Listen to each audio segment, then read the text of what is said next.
means when we don't steal Kenyan money, then it is put to better use for our people.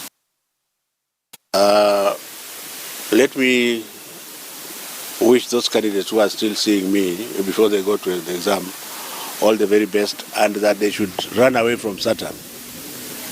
If somebody wants to send you something, run away from it. Your brain is much better than that. God the Almighty has given you a brain that is excellent, and you don't need an idiot to give you wrong answers. Because when I look at the past, most of the schools where we have nullified exams, you find that the so-called teachers gave the children actually wrong answers, and everybody in their classroom has copied the wrong answer because you believe that the teacher is intelligent. A teacher who steals exams cannot be intelligent. He must be very stupid.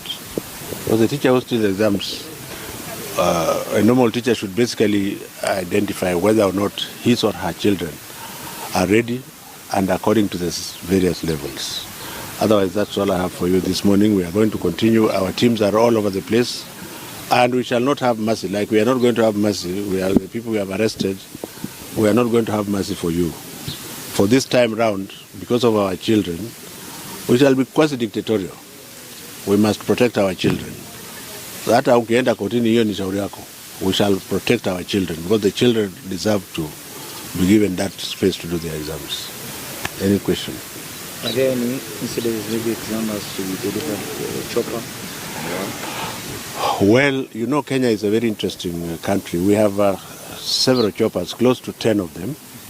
One of them has just been called to duty right now for a technical reason where an exam has to be delivered to one part of Kajiado, which is remote. And if we are going to follow the normal channel, the exam may not be there on time.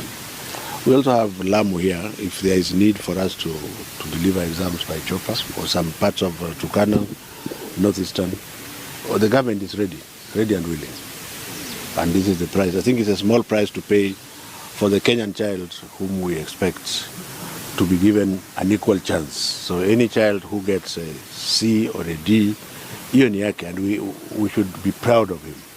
And of course, you remember all this will be cured by CBC.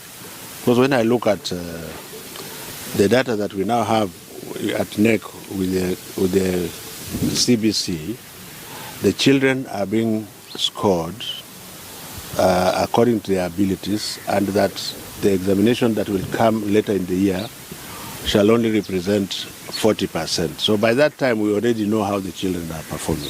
So all this craze of people trying to get an exam, to get somebody who would have done better but has been promised to get an exam. When you look at them, turned out the way they are talking, it's like the teachers don't teach. Let's get the answers so that we help our children. Do you get the answers to help your children or to destroy them? Santene Sana. Yes? Phase 2 of the implementation of the President's Directive. Yes, I am like a soldier. His Excellency the President directed that we build 10,000 classrooms this year. That shall be done by the grace of God.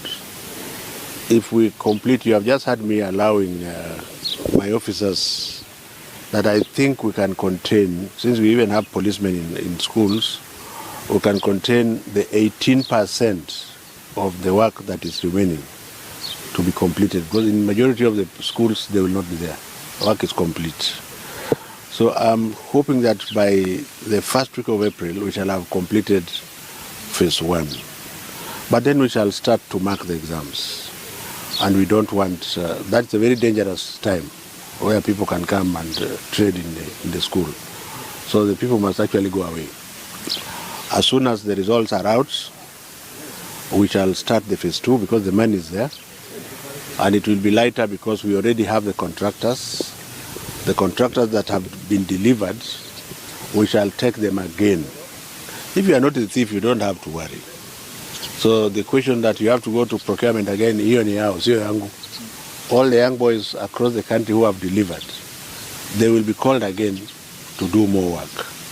There may be a few who are reconsidered if they have taken too long or have abandoned and so on. So I'm hoping that by the grace of God, before July this year, the 10,000 classrooms shall be ready. We shall make a public statement And it is one of the challenges that I have to deal with. And the reason is that I don't have to be there next year when the children are coming to junior high school.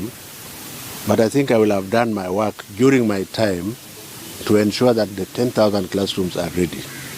Whoever becomes CS education, if he's a full-blooded Kenyan and not a thief, his job would be to make sure that another 10,000 classrooms are built.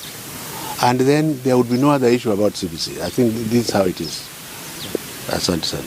Maybe was tried to explain that we have been in order to come into Canada. Chopper should be, and you are given the frame that Rift Valley is supposed to area.